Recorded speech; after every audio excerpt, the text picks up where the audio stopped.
Shutterstock Music. Good evening, ladies and gentlemen. Welcome to another episode of Black College Experience.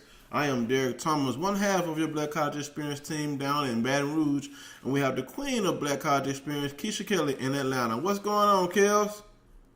Man, it's been 2 long weeks. So much stuff has gone on. We have gone through championships. We have gone through graduations.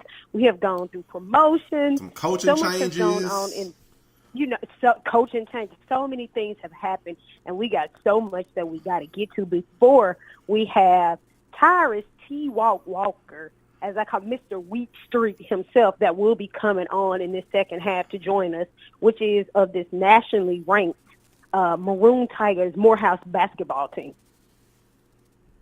Indeed. I mean, I was looking at some of his stats. I mean, I'm gonna say that conversation when he calls in. Didn't the stats blow you away? I looked Amazing, at one yes. set of stats and I was like, dang. I was like, I'm scared that I didn't catch all this before. Right. I can't wait to hear the story because I've heard that he has a story, and the guy Kevin says it's layers to the story, so I can't wait to hear this story. But anyway, let's go ahead and jump into what's going on in Black college sports. Well, first I want to. Where do you want to start? Well, first I want to say congratulations to my daughter, Anaj Thomas. She graduated from 5th grade, promoted to 6th grade. I'm such a very, very proud father. It doesn't even seem like Kel's 11 years has passed because when I look we got some cheers in the background. We got some claps. Man, yeah, I can definitely put some claps on for my baby. Definitely. We got some claps. Definitely. Definitely. I'm a proud father. I don't think I realized that she was that big. I don't know why I was thinking she was younger than that. Kels, I'm trying to tell you, it does not even seem like I have been a father for 11 years because when I look at her, I still see the little baby. And she's like, Daddy, you're too protective. But, hey, that's just how us dads are. But just want to give a shout out to my daughter, very, very proud. Well, since we're there, I'll give a shout out to my nephew. He did finish his first year of college. Yay. I'm super excited for him. He did finish. He's still above a 3.0, so I'm very proud that he finished his first year as a freshman at Tennessee State. Looking forward to him going back. The guy got a job. My dad would be proud. And then on yesterday, my brother-in-law and my sister found out that they're having a girl. So I'm going to be an aunt again, but this time it's going to be another niece. So, another future HBCU student. Another future. So I'm super excited. I'm like, I thought it was going to be a boy. I wanted to be a boy, but it's a girl. So nevertheless, I'm still happy. But that's all that's going on this side. It's been a busy couple of weeks. Yes, indeed. But so where you want to start off first? You want to start off with these apparel deals? Let's start off with the apparel deals.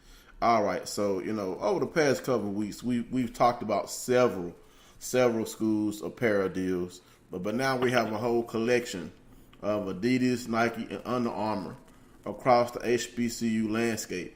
I mean, it is something that's going to be amazing as our HBCU's athletic teams look to, I guess you can say, solidify their new brand identity as far as apparel goes.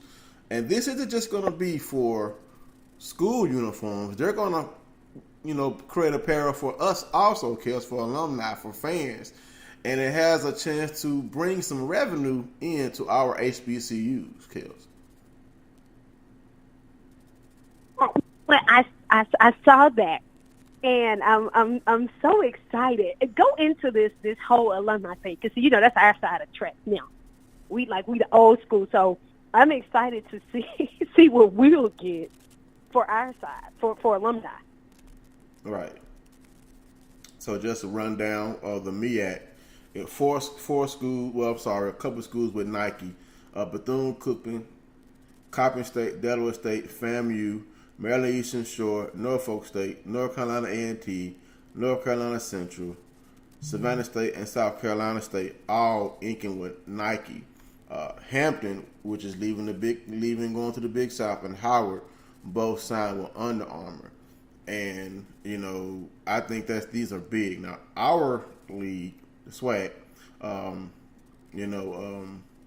right now, let's just say it's question marks. We got Southern and Texas Southern with Under Armour, Prairie View, Grambling, and Alabama State with Adidas.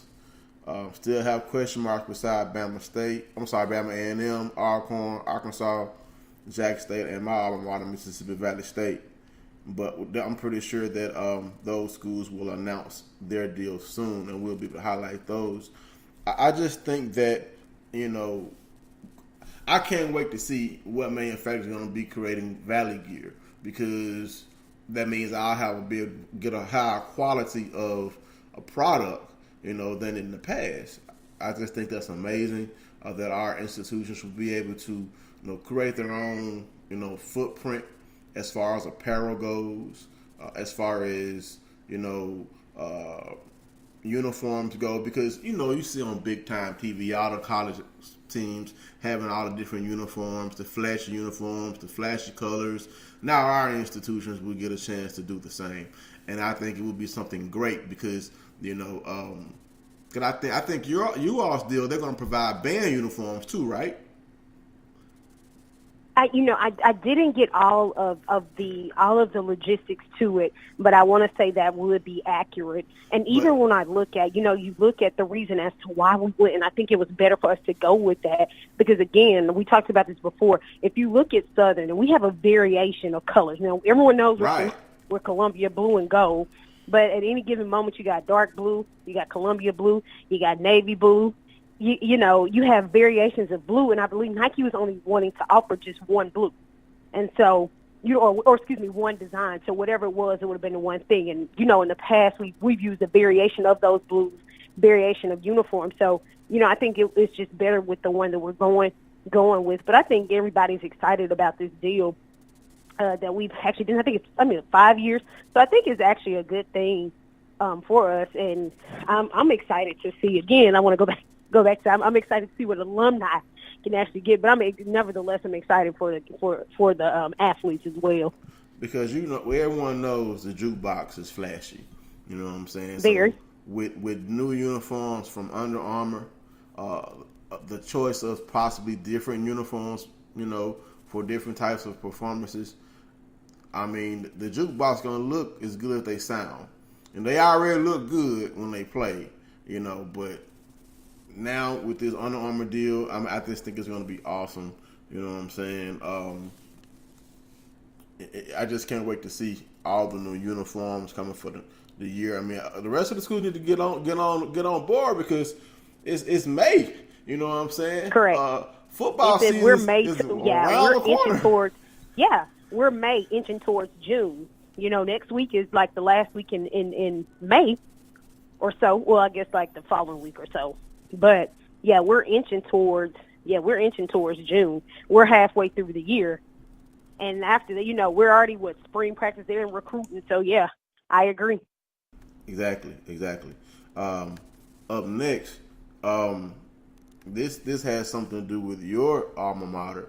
A rivalry that dates back to the 40s will be renewed for the next 2 years, and it's a rivalry of two of the most storied programs that play HBCU football, and that is none other than your Southern University Jaguars versus the FAMU Rattlers, Florida A&M Rattlers.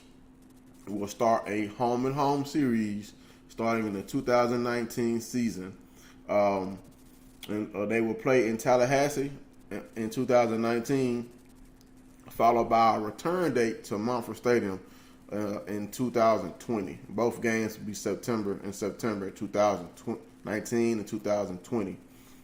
This rivalry, like I said, dates back to the 1940s. It is a very storied rivalry, as both of these programs were known for their dominance in HBCU football.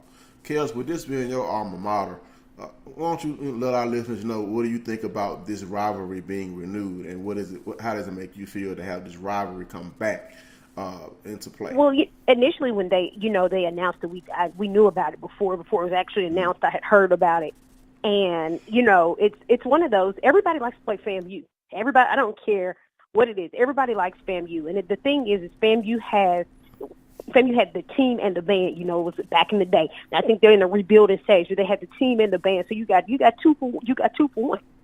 And the thing is we know that FAMU will travel. We know they will support their teams. So being that you have two schools that played each other, and then I think the last was here when we played the Atlanta Classic, and the last game they did end up beating Southern. It's like, okay, well, now we owe y'all one. Mm-hmm. And for people that don't know, like I was that student back in like 2001, I want to say. We traveled over to Tallahassee, and I still remember us beating them. I want to say maybe 13-8 or something like that. Whatever the score was, whatever the situation was, I still remember beating them. And they owed us one. So when we finally did play them here again, of course they beat us, but we owed them one. And it was always the back and forth, back and forth, back and forth. And I remember them being so mad. They wanted to fight us. And it was so much chaos, but it was so much fun. And there was so much going on, but it was just like, they said all the time, people in Baton Rouge are rude. Well, guess what? People in Tallahassee are just as rude. But the funny thing is that I have so many friends and the family people that are going or have gone to FAMU. And it's so funny because just last week, this young lady by the name of Braxton that was Miss Freshman at Tennessee State, her brother just committed to play football at FAMU. Wow. So I said, we're going to be looking for your little brother, right? We're going to be looking for your brother in an interview. And I start phoning just to go ahead and get the heads up. But I'm excited when you get rivals like that back into place, especially when you get the home games. And somebody asks, why are they doing it in Baton Rouge? Why are they doing it in Tallahassee? Well, you get the home advantage on both sides, and both cities get the money. Right. For we school. don't need to make this into a classic game. Let it be on the home fields of each school. We want to turn everything into a monopoly. Why we can't bring it to New Orleans? Why we can't bring it to Atlanta? Because neither one of the schools are in New Orleans or Atlanta. So it's only right that you play those schools on the home field, and then you just give those cities that money. It's one I can say. I guess it makes sense to me, but some people it just wouldn't. It doesn't. But being that it's a renewed rivalry, I think it's best to play those there. And then if you think about, like, after that you want to go somewhere else, I can see that. Because I think everybody's used to it being the Atlanta Classic, so that's what they're used to. That's why they're thinking, okay, let's bring it to Atlanta. Right. And like I said, this rivalry started in 1941. And right now, FAMU enjoys a slight edge. In the meetings, 33-26-1 is the overall record with FAMU holding that edge. If Southern can win both of these games, it would definitely be in the Jaguars' favor. But let's take a look at the history of these two programs. Combined, they have both won 22 Black College National Football Championships. FAMU has won 12. Southern has won 10. This is a rivalry that I hope, continues beyond this 2-year restoration of it, because it is two of the marquee programs in our history.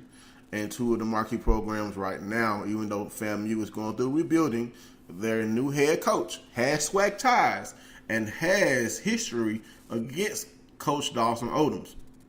That is none other than Prairie View A&M's former head coach, Willie Simmons, a Florida native, going home to coach the Rattlers. And we know what Coach Simmons did at Alcorn as the offensive coordinator. We saw what he did at Prairie View in the short time he was there. And I think he's going to bring a rebirth to Florida A&M as well, because we know what type of athletes reside in the state of Florida. So I think, you're going to see a resurgence of this Rattler program, give or take 2-3 years. Give Simmons time to implement his system. But he did, turn Prairie View around fairly quickly in the short time he was there. But I think, he's going to, bring his ideas, his innovative offense, because that's what Florida A&M is going to need, to be able to, rebuild itself, because that's what he does. He's an offensive genius. I just think it's going to be awesome to have him at the helm at Florida A&M. And so Coach and Odoms can renew their little rivalry, because it was some close games between Southern and Prairie View, heartbreaking losses, dynamic wins on both sides the past couple of years, with Coach Odoms going up against Coach Simmons. So up next, Go ahead, Kels. Fine, just as long as he doesn't restore and win all these games by 2020. That's fine. You can turn the program around. Just make sure you turn the program around in 2021. Don't you try to turn that program around this year. Yeah.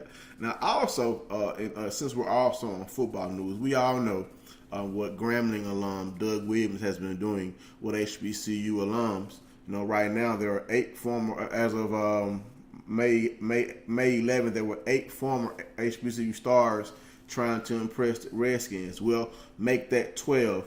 Texas Southern's Darvin Kidsey Jr. has been added to the Redskins roster as a wide receiver. And we all know Texas Southern had problems throwing the football, but Kidsey averaged over 51 yards a game as a receiver. So he was their best wide receiver. He gets a chance to showcase his skills in front of the Redskins brass.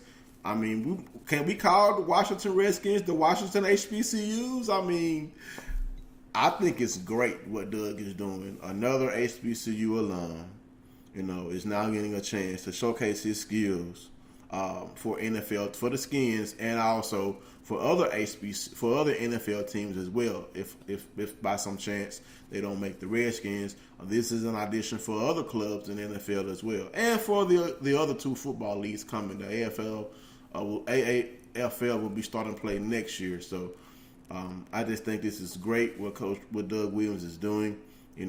Bringing in these HBCU athletes, giving them a chance to showcase their skills, and hopefully some of these hopefuls, namely Danny Johnson, will get a chance to make the 53-man roster once the NFL training camp start, Kels.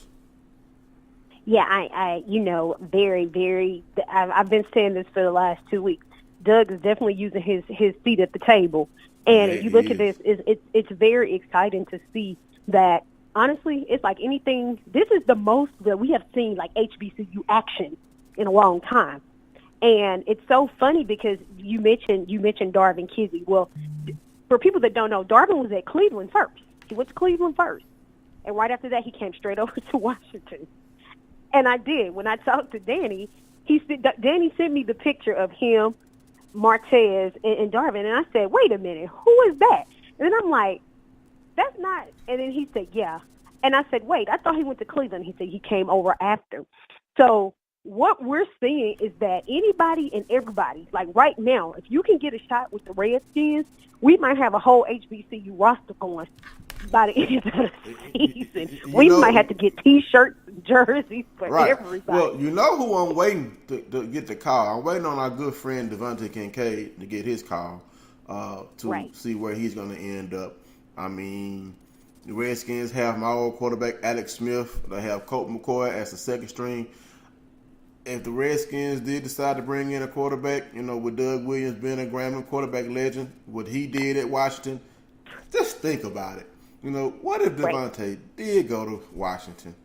Not necessarily tutored by Doug, but we know the link that they have, both being former SWAC championship winning quarterbacks at Grambling.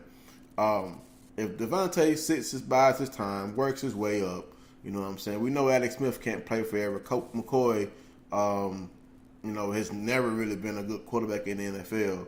Devontae could go to Washington, learn, grow, become a better quarterback. Just think about it, If they were to have, I like to do these, scenarios. I think it would be awesome, for if Doug did bring Devontae, even if he is not a quarterback, just getting him on the squad to showcase his skills, be it at wide receiver, because his position was changed from quarterback to wide receiver on the NFL free agent roster. But we know Devontae Kincaid, he wants to play quarterback, Kills. Mm-hmm. Okay, so let's go ahead and take a commercial break, and we'll come back to it. He'll be right back with more Black College Experience in 31 seconds. I already knew that I was going to go to college, from a young age. I definitely want to major in political science. After that, I'm going to get my law degree. Then I'm going to come back to Detroit, boost the economy, become the mayor or something, try to make the situation better for other people. I feel like I owe it to the city. I'm determined. It's going to happen. My name is Justin, and I am your dividend. All right, ladies and gentlemen, we're back with more Black College Experience. Kels, what do you want to talk about next? We got a lot we can talk about. I mean, we got championships going on. Let's roll into championships, man. Okay. I don't know if you know, Albany State they did a what you call, I guess you can't even say three-peat. I don't know what you want. They did a triple championship over there. They won a championship in softball, baseball, and golf all at the same time. All within a week or so of each other? How do you do that? And it was so funny because when I was talking about it, they was like, "Hey, don't forget our golf." I said, "Oh, I got y'all golf first." But they actually had a post that said twinning, and it was baseball and softball like the week after. So props to Albany State for getting that golf, softball, and baseball weeks apart. That's what you call really over there playing to win. Exactly. I mean, to win championships in three spring sports, and also be competing for one in the fall sport of football. I mean, that just shows you that they're a program on the rise. So you better look out for Albany State. They're a program on the rise. Absolutely. You know, when you see a program that's winning like that, that just means these athletes are really putting in the hard work. They're executing in the classrooms and on the athletic fields. And you have to take them seriously when they come to play. Don't just look at them and say, "Oh, this is an HBCU school. Oh, well, we're HBCU school. We will beat you." You know what I'm saying? We will beat you.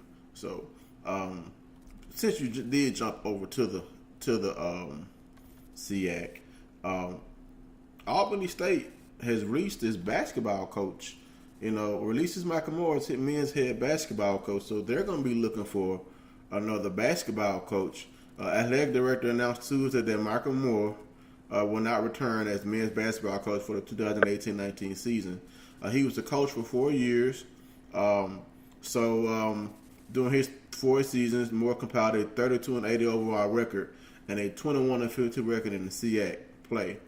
So they're going to have a national search for the 9th head coach of ASU men's basketball. Coach Lamar Kareem will assume day-to-day operations of the program. So, you know, kind of unheard of. Like, you know, basketball season's been over, so maybe they just decided to go in a different direction. Took them a few months before they decided to do so. So I guess we'll see what happens with the new coach for Albany State basketball. You know, it's not unheard of to change coaches in the summer because your alma mater's definitely been doing it. We talked about, you know, Coach Sean Woods, you know, being hired by Southern. You also lost your women's basketball coach who went to Prairie View, Kels. Coach Sandy Pugh, being a 18-year stalwart on the bluff, Kels, takes her ball and dribbles it to Prairie View. What do you think about that? Well, no surprise. It had been talked about it anyway when they started seeing that she was talking to Prairie View, so I wasn't really surprised. We pretty much knew that.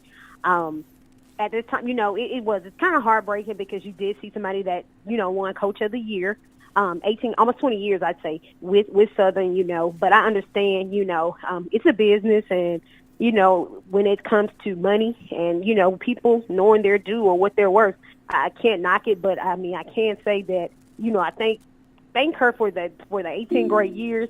Sad to see, but, you know, we'll just cheer for us and not them when we play them. That's just how it is. Yes, indeed. And Kels, I think we do have our guest on the line, so I'm going to go ahead and let you introduce our guest. Okay, so like I said before, we do have, and I will make sure I get his name right, I'm pretty sure I won't mess it up, Tyrius Walker of the nationally ranked Maroon Tigers basketball team, Mr. Wheat Street himself. I don't know. Is he a Grady baby? We're going to find out in a minute. Tyrius, where you at, man? I'm at the house right now. You at the house. All right. So, yeah, are you a Grady baby or not? Yeah, I'm officially a Grady baby. Yeah, officially a Grady baby. Derek, I'll tell you what that is later. I'm lost. It's got to be an Atlanta thing. It's an Atlanta thing. He was born at Grady Hospital. He is a Grady baby. Oh, Grady Hospital. Okay. Yeah. All right, Derek, you want to go first? Well, Mr. Walker, thank you for joining Black College Experience. And man, just looking over your stats, man, you do what a basketball player is supposed to do. You take that ball and you put it in the hoop, man. I mean, you had an amazing season, this year. Came up short, from your overall goal. But, talk to us about this season and what it meant to win the way that you all won. Yeah, definitely. It was a great season. It was definitely a historic season, and you couldn't ask for any way to go out. Dealing with my senior year and just doing it in front of my hometown, and it was just a blessing.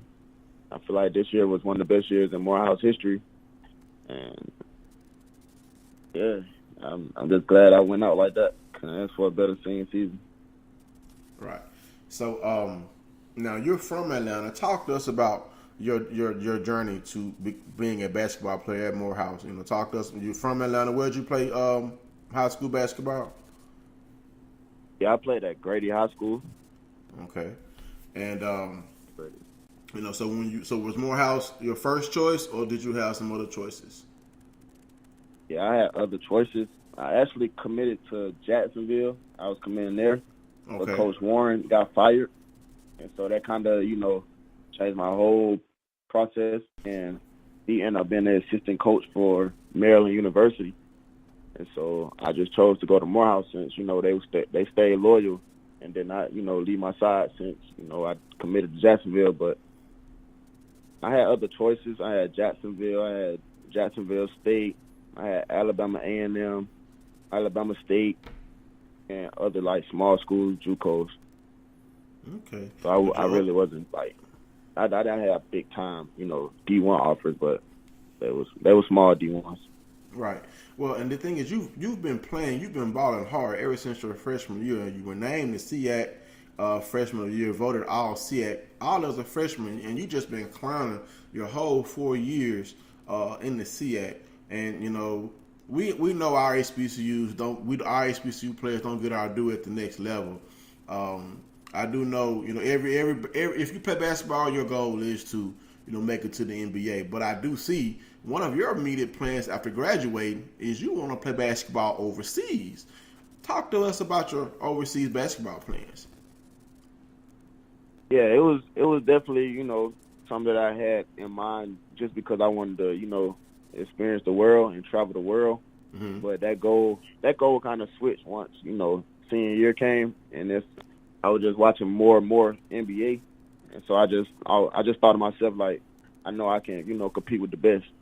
Dealing with, we played against D1s, and I was averaging 24 against D1, so it kind of changed my mind. So right. My goal is to play in the NBA. Right. And then what kind of business would you like to start? Business, honestly, I just want to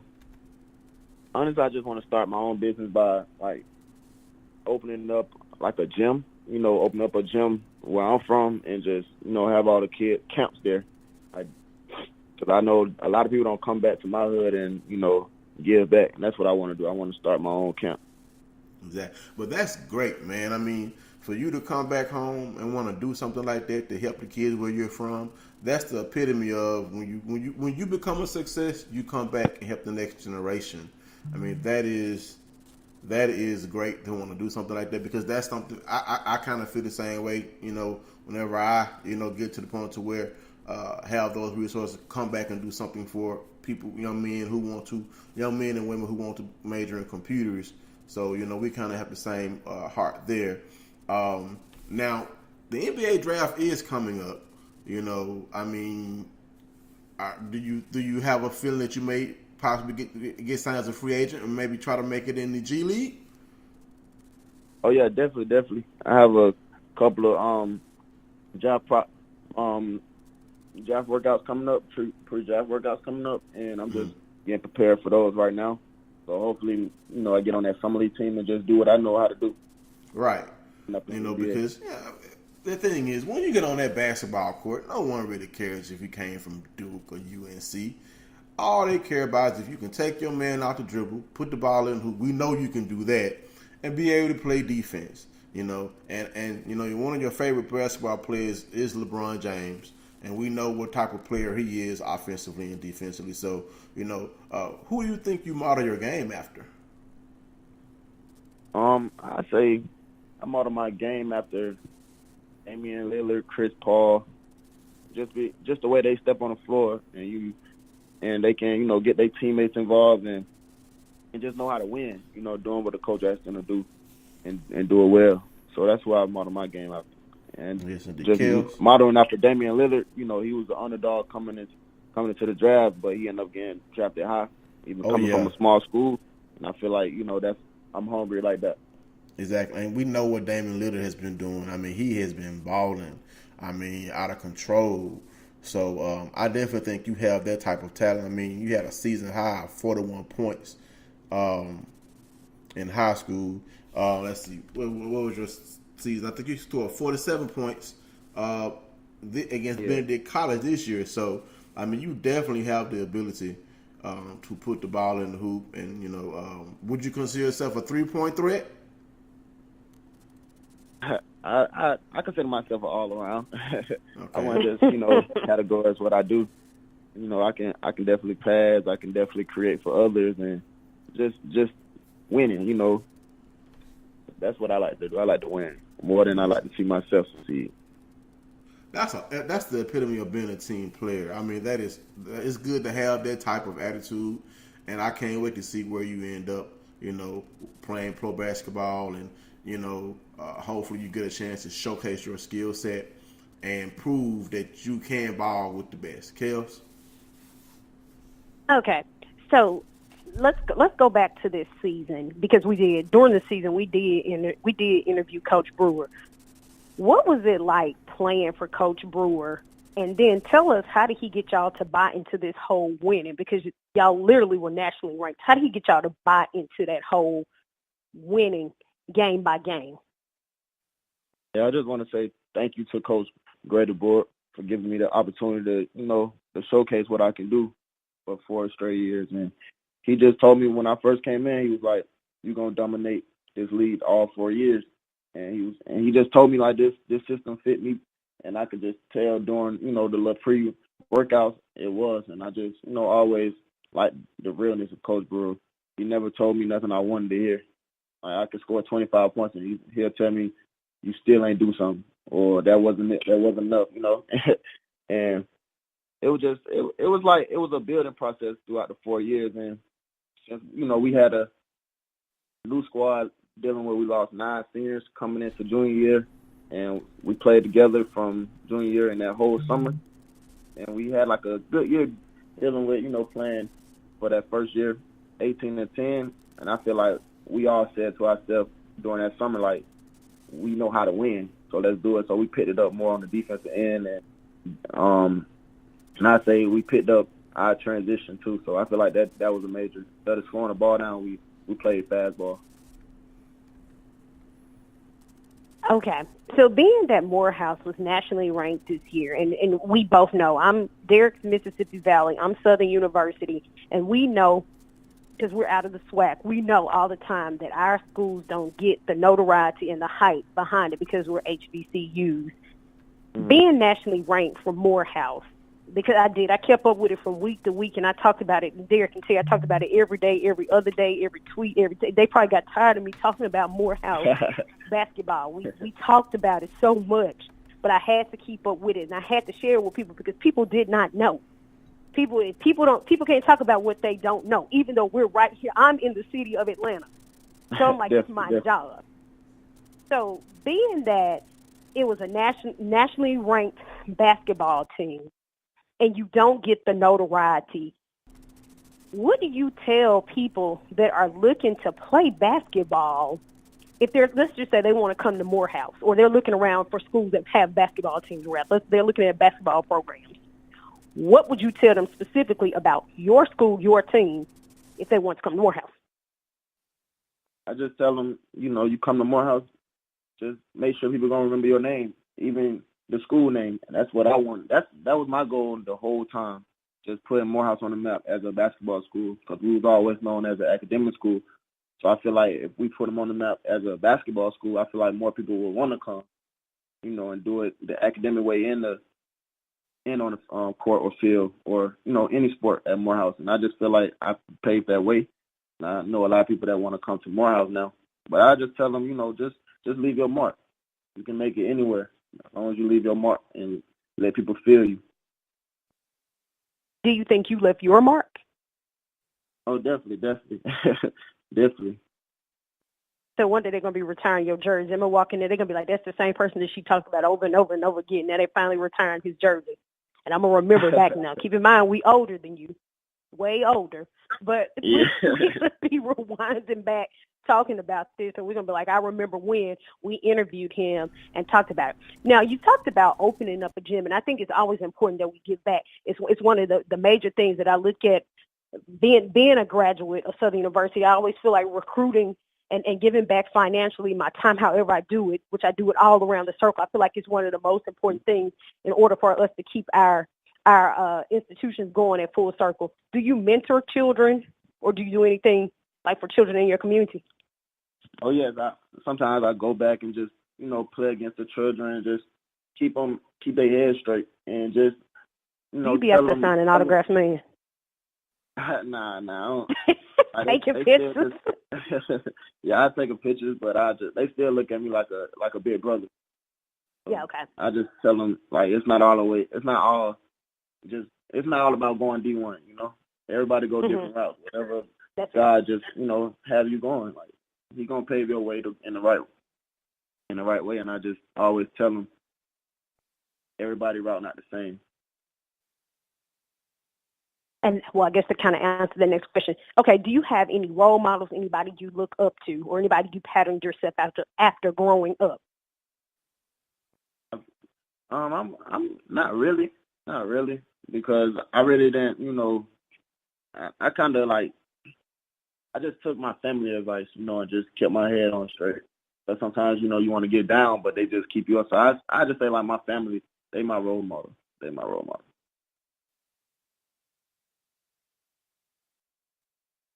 Okay. So, go ahead, dear. Yeah, go ahead. Well, I was just going to ask, it's good that, when you have your family as your role model, because we know they were supporting you while you was putting up these big numbers today over the season. So, do you have any younger siblings that play basketball? No, I'm the youngest. I'm the youngest out of three. Oh, you the okay? Yeah, so did you beat up on your older siblings? I mean, you have brothers. Yeah, my brother, he used to play. He was, one of the greats coming up, but he kind of stopped once I feel like I kind of, overshadowed him. So he probably stopped. You took the title? You took the brother title? Yeah, I took the Brit brother title. But I definitely looked up to him coming up. Always wanted to be up on his wing because he was always looked at as the best. And I feel like I kind of learned the game from him. Exactly. Well, so man, it's just glad to see you doing so well. I mean, when you have, because you graduated right this year. You walked. I think. No, I graduate next year. You graduate. I switched my major sophomore year. Okay, so but you've played your whole 4 years, so you're also eligibility. So, do you think you may be a student coach? I was thinking about it, but it all depends on what happens next, dealing with these pre-draft workouts and because I think when you have a player of your caliber, being that you're in a unique situation that you will be coming back taking courses, put like this here. Going up against you in practice is going to definitely make your teammates even better. I mean, they had to put up with you for the last 4 years, but putting up with you for a fifth year and you actually having to view them as a direct opponent, you're not playing as a teammate, definitely will be a benefit to your school. I do hope you get a chance to, go pro wherever it is, because overseas, it has some good opportunity. I have a good friend of mine who's been playing overseas for the past 16 years, and he loves it. He does want to get back in the NBA, but he enjoys, like you said, he enjoys the traveling, seeing the world, visiting places that you probably would never get to see if you weren't a basketball player. But I think you have a lot of unique choices available to you. The pro option, the option of coming back and potentially being a student coach. I mean, it just shows you that God has given you a gift, to play basketball, and then also giving you the academic ability to be a Morehouse man. Because we all know a Morehouse man is more than just sports at Morehouse. You have a network, of alums that can help you as you start your career, when you get ready to open your business. I mean, having that type of network is definitely going to be beneficial for your career, whatever you choose to do. Kels? Definitely.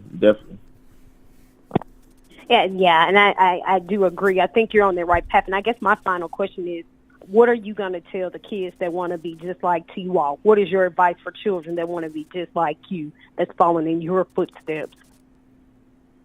Yeah, just like I said a minute ago, just keep God first, and just remember it's a process, what you do, and God not going to send you down the wrong path, so just trust the process that He's sending you down, and just work hard at what you do. Don't give up just because, you go on a different path than, I guess, your friends, and just when you get there, just cherish it. Cherish the moment and make the best Now, of let it. me ask you, did you only play basketball, or did you play any other sport? Yeah, I actually played baseball growing up. That was my first love. Mm-hmm. But I chose basketball when I got to high school.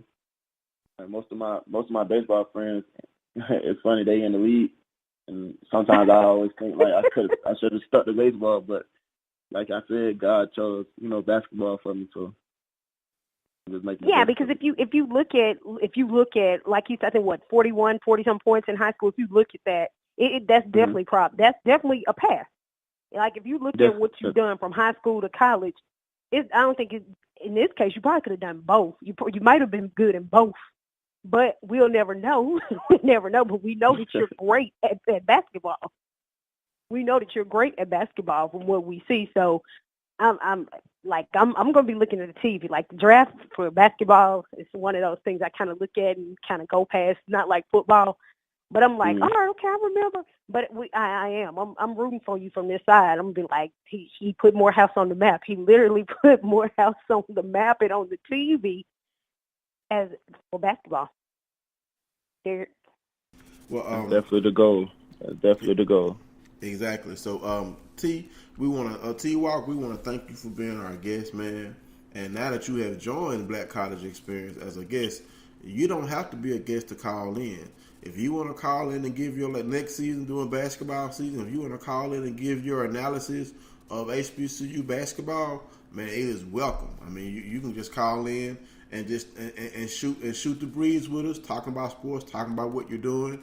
Hopefully, when you call in, you'll be, in the G League or maybe get ready to get called up to the NBA, or who knows, you may be overseas.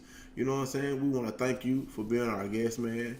And you just gave us an amazing run, that undefeated run to start the season. I mean, it was just, that streak was just awesome, man. I mean, it was just amazing, the season that you all had.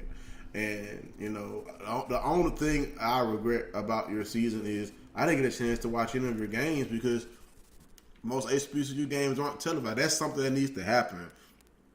We need to get our HBCU games, especially for a team like you all, should have been able to be viewed by the world. I mean, you can showcase your skills. I mean, that 47-point game should have been able to been seen. I'm pretty sure you have the film of it, but it should have been able to be seen by people outside of the HBCU arena to see, man, that young man there is putting that ball in the hoop. 47 points, I mean, it don't matter what level of basketball you on. 47 points is a feat, man. And, I just wish you could have got more exposure, that Morehouse could have gotten more exposure to showcase what you as a leader of your team and the rest of your teammates were able to accomplish at Morehouse, man. And I just think that's amazing what you all did this year. Kels? And then me, on the other hand, I saw all the basketball games. I saw all the games. I mean, the Clark and the Morehouse was probably, I think when y'all had the, oh my God, I can't tell you what, 4 or 5, whatever overtimes. We didn't leave out of that gym at Clark till like 11 o'clock. That was the best game of the season. I have not seen basketball at that capacity in a long time, but I tell you, the next day I was dog tired. It was like, what happened? I was watching Clark, I was watching Morehouse, and it was well worth it. It was well worth losing that sleep, but it was the best game I watched all season. Yeah, it was definitely one to remember. It definitely was. And people really didn't believe me when I kept on saying, okay, we're going to another overtime, y'all. We're going to another overtime. Because everybody kept on saying, what's the final score? Because they could see it from the live feed. It was like, oh, my God. I was like, y'all, we're going to another overtime. We're not done yet. We're not done. Yeah. It was one of the best games of the season. And one of the most exhausting games, too. I was definitely tired after that. Oh, yeah. Yes, indeed. But at least y'all won.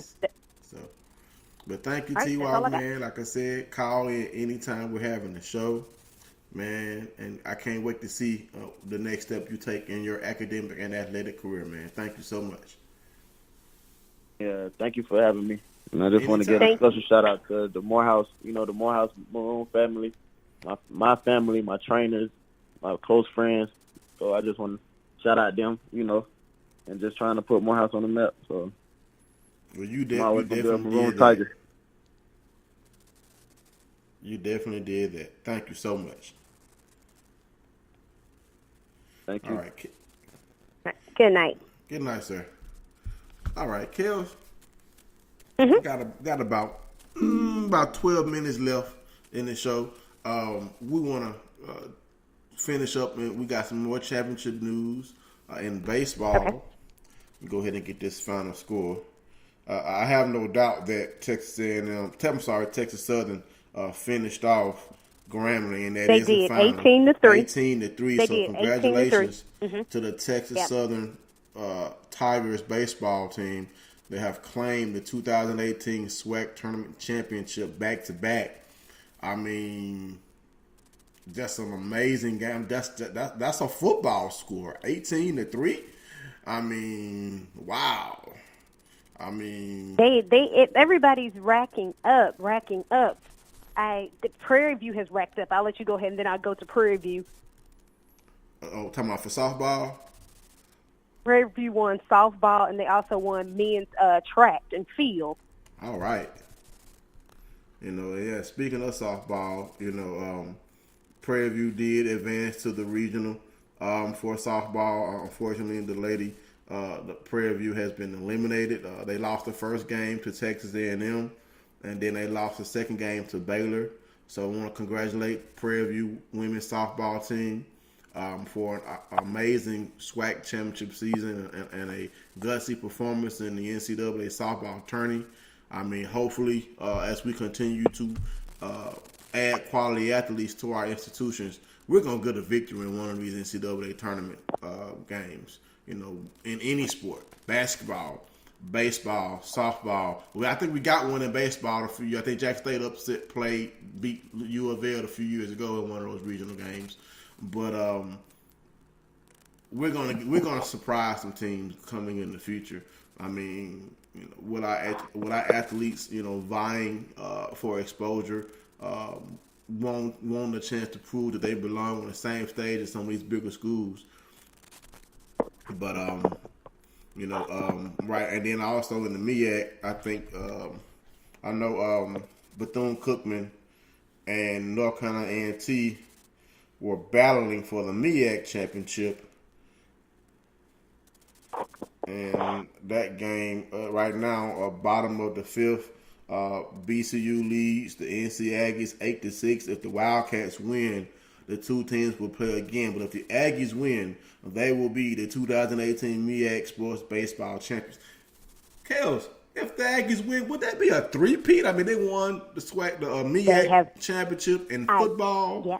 You see, they're over there acting just like Albany State, just over there winning stuff back to back. They've dominated track and field. They just wiped that out. They dominated, and that's just I mean, they are just over there. They over there just wiping up and cleaning out. I told the same thing to Tariq. They just over there just doing whatever. They're just wiping it up. If they win, they're gonna clean it up. But on that flip side, Bethune-Cookman, as I told you, to pay attention to their softball team, they did beat FAMU. They are the softball champions. They are. They did win. I knew they would. They had an excellent softball team. And from my understanding, for years, it was always FAMU. But they did beat FAMU, and Bethune-Cookman is the 2018 softball champions of the MEAC. And they also advanced to the NCAA softball tournament. And they lost in the first game to Florida. And then they were eliminated by South Florida. But like I said, we're going to get a win one day. We're going to put one of these big schools out. Also, Bethune-Cookman swept the men's and women's titles at the minority golf tournament. You know, that's a golf tournament for small schools, HBCUs. You know, Bethune-Cookman swept it. Also, and this is a story that I saw a few weeks ago, Howard Volleyball.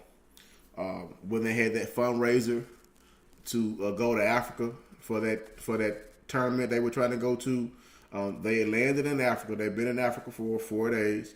They landed in Gaborone, Botswana on Monday to begin their international tour. They will also lead to Zimbabwe. They were greeted by the Botswana Volleyball Federation and national team upon their arrival. They're the first HBCU to play internationally. HBCUs, you know, making history.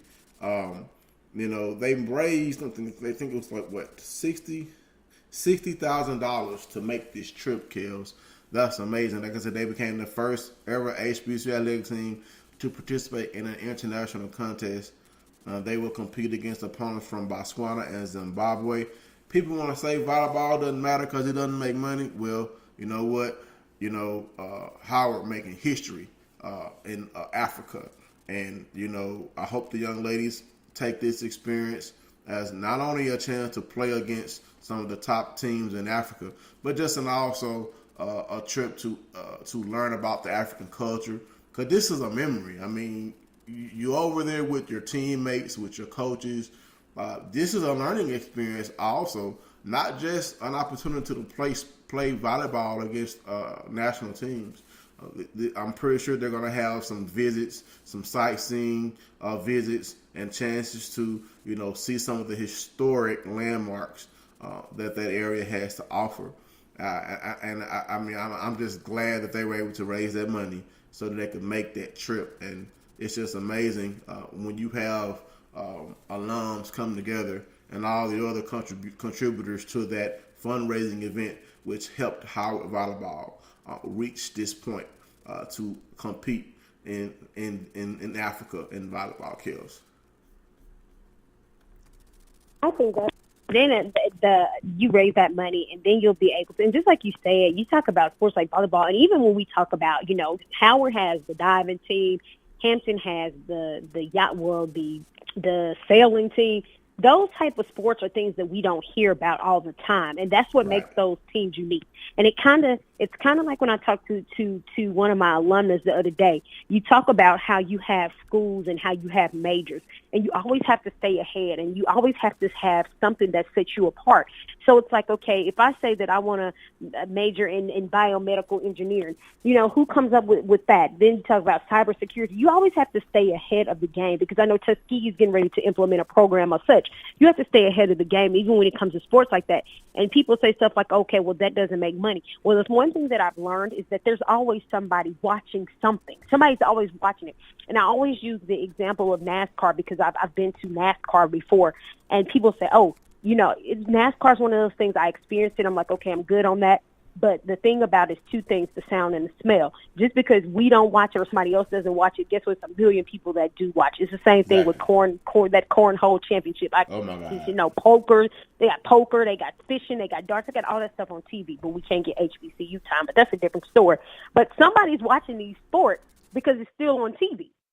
So I said all that to say, just because, you know, we might think, oh, it's not generating fun, does not mean that somebody's not watching it. These kids are at school on scholarships because of tennis, because of golf. They're at bowling. They're at school on scholarships with this stuff. Exactly. So, from another championship to announce, congratulations to Talladega in the GCAC, the Gulf Coast Atlantic Conference, winning the first ever Association of Independent Institutions baseball championship Monday afternoon. The Tornadoes, 22-7, with the tournament's number 3 seeded team, defeated top seeded GCC 5-2 in the championship game, going a perfect 3-0 in the tournament. And then they defeated national number 2 ranked the Grizzlies in back-to-back days after losing 3 times to the team during the regular season. Talk about winning when it counts, Kills. They lost to the Grizzlies 3 times during the regular season. Well, when it counted, when it came to be winning time, when it came to be championship time, Talladega rose to the occasion, and they have won the first ever Association of Independent Institutions baseball championship. So congratulations to Talladega. They had a successful season, winning this championship, and also in the GCAC. 6 Blue Devils qualified for the NAIA Outdoor Track and Field National Championships set next week, starting May 24th through the 26th in Gulf Shores, Alabama. After 2 weeks of off competition, Dillard is set to compete in these championships. Competition for a 3-day meet at Mickey Miller Blackwell Stadium begins Thursday with the men's decathlon at 10 a.m. The Blue Devils compete in 2 events. Thursday beginning with the trials in the 4x100 meter relay, followed by sophomore Darian Shepard in the opening round of the 200-meter dash. Shepard will be the only Blue Devil competing on Friday.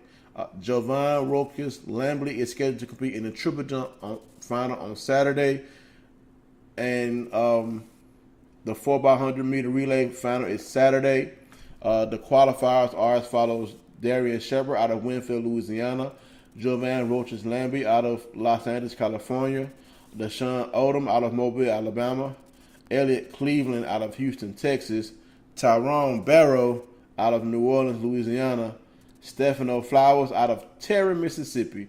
And I want to congratulate these young men as they go trying to vie for that hardware in the NAIA Outdoor Track and Field National Championship skills, representing HBCU skills on all levels of sports. Division 1, Division 2, Division 3, NAIA, it doesn't matter. When you have an HBCU doing well, we want to talk about it, Kills. So we about almost out of time. You have anything else you want to close us out with? I do, because we didn't get to this coaching change. Oh, okay. Dylan Howard has been named the men's interim basketball coach for Alabama A&M. Oh yeah. He was at Mississippi Valley before, right? Yes, he was. Okay, and I only knew that because Paula said I used to work with him in Mississippi Valley, so I did not know. I did not know that until she said that. Also, when you were, I might have missed you saying this. I'm not going to say that you didn't say it. I heard you announce those kids that were going to compete for the championship, the NCAA for track and field. Did you? I don't know. Did you say Dedrick Vanover from Morehouse? No, I talked about the GCAC track. Okay, so Dedrick Vanover is a freshman at Morehouse. He is one that we want to pay close attention to. He is headed to the Nationals to represent Morehouse. I think he also plays. He plays another sport. He has a brother too. Okay.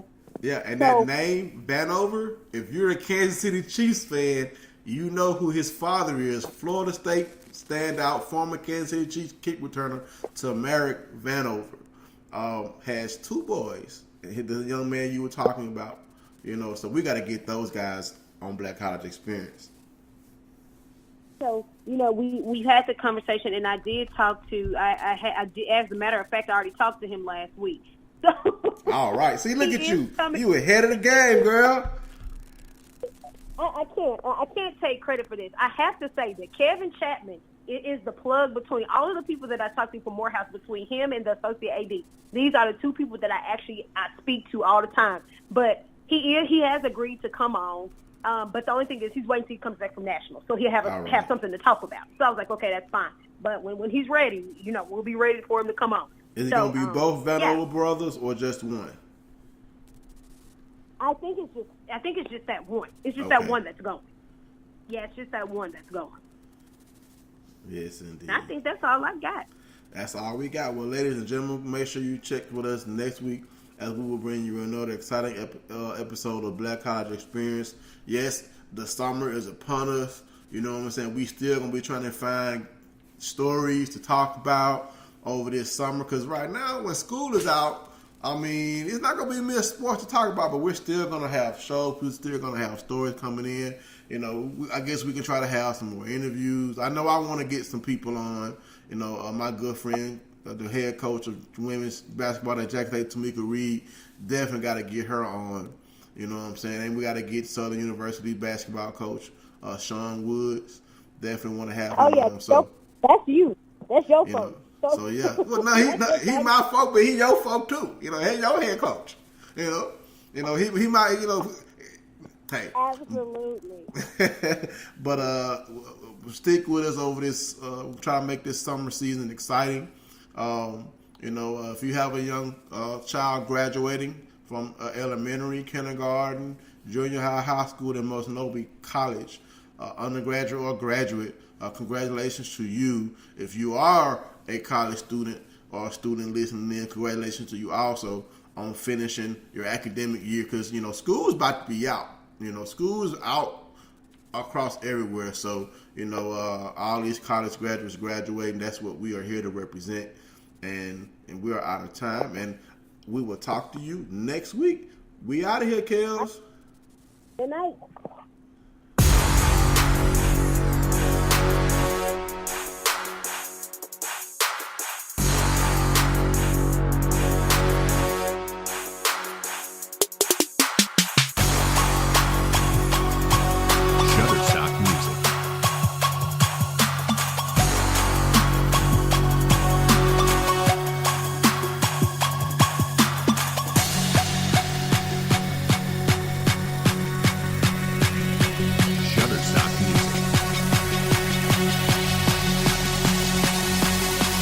Two, three.